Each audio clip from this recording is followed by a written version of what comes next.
Hi, this is Tony Ruggiero here on the Tour Coach. If you're looking to get better at coaching, teaching, or playing the game of golf, you're in the right spot. I'm about to take you behind the scenes, inside the ropes, with all of the people I meet on my journey in the game of golf that are here to shed some experiences and shed some information that's going to help your journey improve and get better. Get ready. Let's go. Let's get better. All right, y'all, you're listening to Dew Sweeper Podcast, Tour Coach podcast presented by Dew Sweepers and Vineyard Vines and Bushnell, Srixon.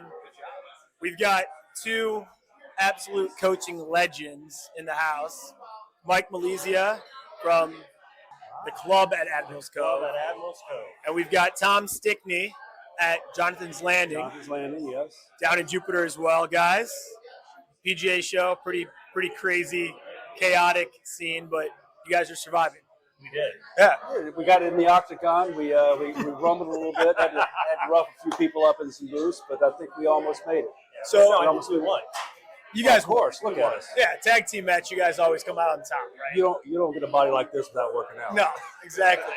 So, how long have you guys come down to the show? Like, what number is this for you guys? Probably quite a bit. Yeah, I mean, you stop losing, after 10 years. I don't think you really just stop counting, right? A long time. Yeah, it's like beers. Yeah. Just at some point, you just stop counting. Yeah. And dog years. It's kind of like dog years. Oh, yeah. I like I've been to 4 shows. That's 4 times 7 is 28? I think it is. Is that right?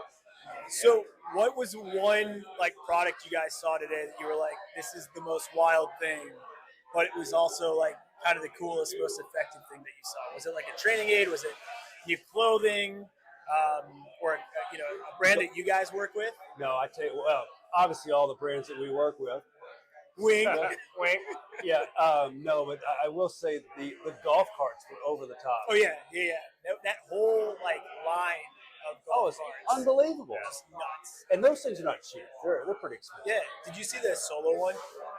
No, there's a solo golf cart that they had. I did. On the bar. Actually, I did. I didn't know what that was, but that's what that was. Yeah. It's pretty cool. It's actually a pretty cool concept when you think about it. Yeah. I like it. I like the golf carts. It's funny because a lot of people ask Tom and I, what did you see as far as anything jump out at you? And I don't think it was anything that jumped out at us as much as it was the current products that have just elevated their game. I mean, that was kind of really what took off. And, this is the new things that we're offering. So that was really cool to see. Yeah. So, obviously, you guys being in instruction, the game has changed so much. And every year there's, new technology, there's new training aids, there's new equipment. How do you guys keep up with not only the new trend in, the instruction side of things, but how do you guys use instruction on your students? I obviously know the answer for you, Mike. But Stick, I'm not too familiar with how you're using it. I am the biggest golf instructional nerd. I sit on YouTube and I go through YouTube and Facebook and Instagram and all these things and just devour it. And so for me, I'm such a techie. I'm always trying to find what's the neat newest thing that, eye tracking software or gyroscopic stuff, so for me, it's just a blast. So that's where I always just found everything, and that's what I try to do down here is try to find the neat, new, and different things. Yeah, I think exactly what Tom said. I mean, we collaborate together on different things and kind of break it down. And what do you think? How would we use that? How would it help our students? And I think that it's really, really good, innovative stuff. Yeah. So you guys both know I'm the average golfer. Yeah. But I talk to you a lot, Mike, about like how average? Bogey golfer. Okay. But that's not average. That's better than average. I mean, everyone says that, but there are days where I'll shoot a 90, but I didn't putt everything out, so it's a 96. Yeah, but he's getting a lot better. I am getting a lot better. Do you slice it or? Not anymore. Very nice. Yeah, a little bit of a push, but Mike, I've worked with you 3 times, 4 times now. So, if Malizia saved you 2 shots, I could save you 4. Oh, dude, look at this. Oh, Stickney's. I'm in the octagon right now. Wait, no. They're watching this. They're battling it out. It gets better than that. It gets better. I didn't say how. I just said, maybe a couple mulligan cards. Yeah, exactly, right? Handicap. I don't know. We'll figure it out. Exactly. So I'm interested, like, what's the most common question you guys get from an average golfer, right? Like, how do you fix X? What do you think the common thread is on that? I think the biggest one I get is, how can I be more consistent? Oh, yeah. And a lot of it is, you have to realize what your limitations are. If you play once a week and you never practice, you're not going to be real consistent. Yeah. I mean, I don't care. I don't have the magic dust. Yeah, my first line is first of all, you don't even wake up consistently, right? Every day is a new day. Some days you're tired, some days you have energy. So I think it's more about managing what you have that day than to strive and look for consistency. No question. And tell them about about your school where you have the swing the same but score better. That's what people are looking for, the consistency in that. Yeah, and I think, at the end of the day, are you looking for consistency or are you looking for a better score? So I have a school that I put out that's same swing, lower score. I love that. And I always tell people, look, if you took his head or my head and put it on your body, same skill set, and we went out and played today, you'd shoot 5 to 8 shots lower because we're not going to make the mistakes you're going to make. Yeah. And that's not anything skill set wise. It's more of an understanding of how we miss a shot. So, for instance, I go back, everybody we asked, Tom knows this as well as anybody. How far do you hit your seven? Yeah.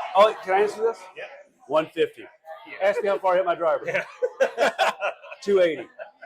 I'm like, do you know how far 280 is? Yeah, 280. That's a long way. But it's funny how I always ask them, how far do you hit your iron? 7 iron. Yeah. 140. And I'm like, wow, because I hit mine 172 to 160. They go, what? I go, well, if I pop it, it goes 172. I'm going to miss it all the way down to 160, which means I have a gap there. So when I go out, dispersion-wise, distance-wise, every shot I play is calculated based on a miss. Every amateur is based on a perfect line, perfect shot, perfect distance, and you can't play that way because that's what makes your score go up. Is the higher numbers that they make, the doubles, triples, 3 putts, the blow up hole. Yeah. Is there one? So I've been told a lot of different answers to this question, but what is the most important part that, like, if you're a beginner golfer, you would say start on this first before going out on the golf course and recording the score? Like, if you're going to a practice, you're going to the range, what's it, whether it's a club, is it putting, is it, I say you start on the putting green. Putting always. And work your way backwards. Yeah. And in the interim, it's just the easiest way to learn. Yeah, and it's hard enough to play the game, and it's discouraging. You stand up there and you say, okay, here's your driver. You don't run hurdles before you learn how to walk. Yeah. Yeah, I agree. I get into, I think, creating the form, and if you can do that without a ball that's going to discourage the form of what you're trying to do, then you can focus more on the form of what you're trying to produce, because that's what actually hits the golf shot, right? You're not going to get a result by focusing on results. So amateurs are so result-orientated that they tend to forget about what produced the shot, the golf swing, the mechanics of it. So final question for you guys. Obviously, everyone's talking about TGL. We've got 3 weeks down now. Mixed results in terms of like the head-to-head comparison, but I think there's a lot of buzz and there's a lot of opportunity to see it like grow. We're at the PGA Show. How obviously innovation's like top of mind. Where do you guys see, whether it's TGL, products, the game overall, like where do you see a lot of opportunity to grow the game outside of what's already being done or talked about or produced? I think the neatest thing is just all the young people that are coming into the game. It's so cool. And all the products that are catering to a more relaxed golfer. Not, Judge Smales, being all uptight and everything. and all that kind of stuff. I think the products that are kind of catering and making it more fun.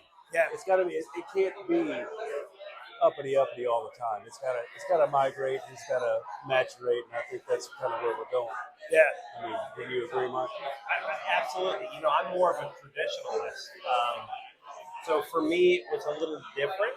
But having said that, I think if that's what brings people to the game, new golfers, the younger generation, then I think it's great. Yeah. Well, appreciate you guys. Mike Malizia, club at Admiral's Cove, Tom Stickney, Jonathan's Landing. Where can people find you guys on Instagram? Tom Stickney Golf on both. Mike Malizia. Awesome. Appreciate you guys.